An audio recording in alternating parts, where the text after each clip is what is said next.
Maga was about to die for the 14th time. She had bitten into a rotten apple. Yet again, its putrid flesh had, as always, infected her with kerosene shade. The actress went through the motions of stumbling to her death while shouting her final words for all to hear. Oh, but how wondrous a dream is life. Only now, too late, do I wake to see its myriads of splendors. She moaned. With a puff of smoke and glittering powder, Kindred made a grand entrance upon the stage. As per tradition, they were played by one actor, his head covered by two opposing masks. He approached Maga, the white masked lamb facing her. Hark! Do I hear a plea from my keenest arrow? Come, child, let the warmth of your heart fade into the cold embrace of oblivion. Maga refused, as she had 13 times before.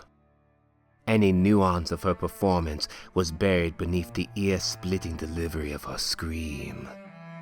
On cue, Lamb spun around, revealing the second mask, that of the wolf. "There is naught ye can do to starve off thine end," growled the wolf. I am but a poor young maiden. Please, let thy piteous cries fall on all four thine ears. The audience seemed enraptured by the unfolding dramatics of the Orphellum Mechanicals. With the twin threats of plague and war on the tongues of those in the neighboring protectorates, death dramas were all the rage. Denji, the actor portraying both lamb and wolf, descended upon the young actress, awkwardly bearing wooden fangs. Maga offered her neck.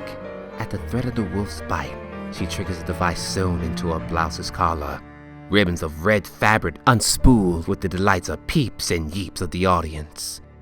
They'd gotten what they paid for. By the time the Mechanicals had staggered back into their wagon and set off in the direction of Needlebrook, there were no stars to be seen.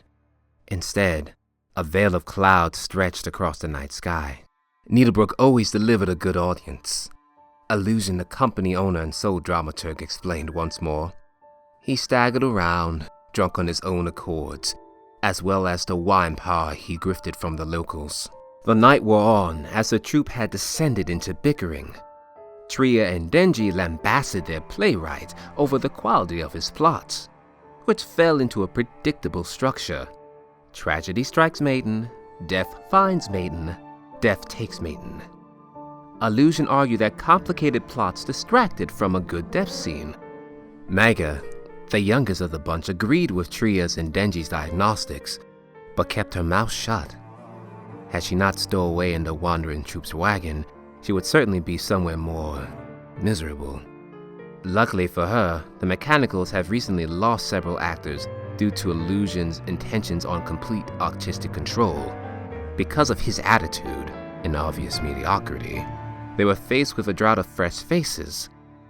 And so, the Orphellum Mechanicals agreed to contract Maga to die in all their dramatics for the foreseen future, for which she has been grateful. Illusion was still smarting from Denji and Tria's words when he mentioned to Paul, the wagoner, to stop and make camp.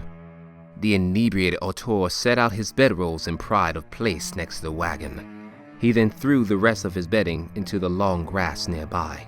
"Ungrateful players can sleep in the wilds," Illusion spat. "Well, hopefully they find their manners." The rest of the troupe built a fire and swapped stories. Denji and Tria had fallen asleep in each other's arms, while whispering potential names for their unborn child into each other's ears. They had nattered on about the day the traveling company would stop in Jindale, a town so perfect and peaceful that they would set aside their vagabond ways to raise their child. Maga moved closer to the crackling fire, so its pops and whispers could drown out the irksome effects of her traveling companions. But sleep never came. Instead, Maga tossed and turned, thinking about the looks on her audience's faces as the coiled sprout of blood unfurled from her neckline. A pretty maiden struck down by her own naivete was all the theatrical pomp Illusion could muster, but yet the crowd lusted after the gruesome facade. Eventually, she left her bedroll and set out into the woods to soothe her unsettled mind.